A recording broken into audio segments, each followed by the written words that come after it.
All right. Hello, boys and girls of Mr. Dowling class. It's Mr. Dowling here, just to give you a little bit of a heads up of your assignment for this week.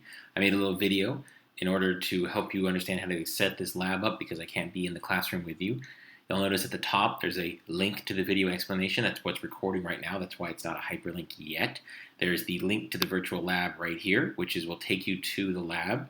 Don't worry about putting your name in because it's going to be in your individual file, but please make sure to read through the instructions, but I'm going to kind of show you how to set it up and how to put in your answers. So the first thing you do is read through this instructions. It's basically how to set up the virtual lab. And go to the virtual lab. It's called Bending Light, and you click on the little play button. It's going to activate and open up PhET simulation. You want to go to More Tools. That's what it says in the instructions.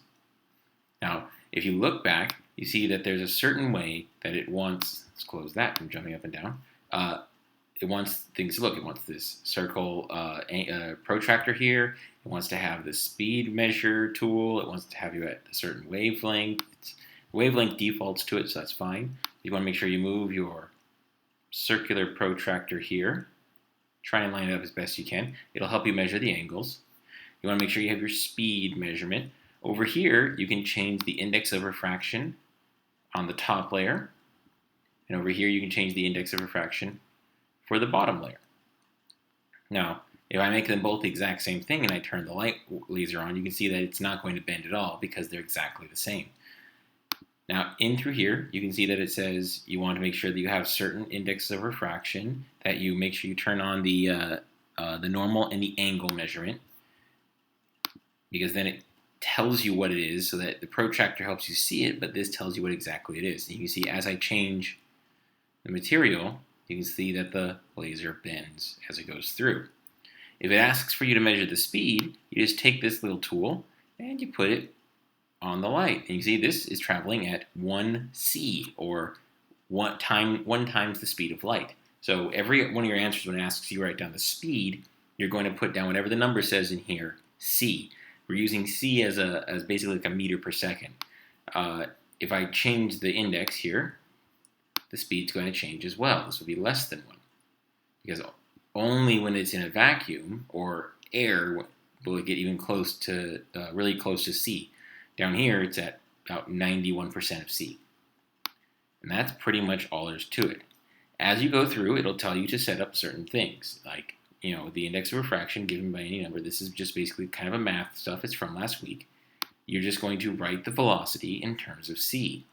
Just rearrange the equation in terms of C right here.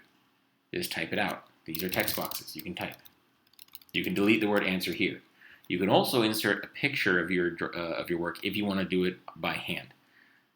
And then down here it says use the definition of index of refraction. You can look it up to verify that the index of refraction for glass is 1.5. Basically show your work below. Either type it out a certain image, calculate it out, prove it through the lab. Then we start getting into more applications where it says, hey, for medium 1, this is the equation, and medium 2, this is the equation. Rearrange to solve. Here's where we actually start putting numbers in. You're going to set up your different information. So wavelength, that's the color frequency.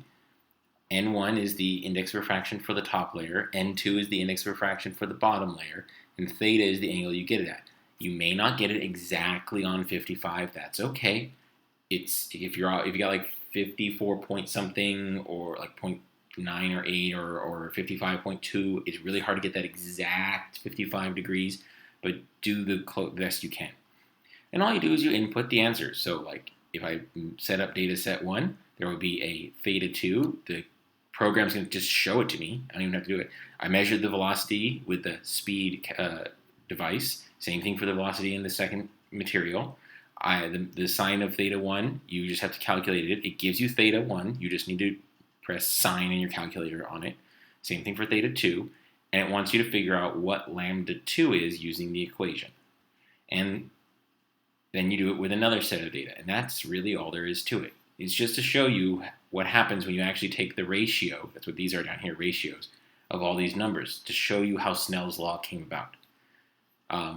Do your best. Remember, it's credit for work. If there's something wrong, we'll leave a comment.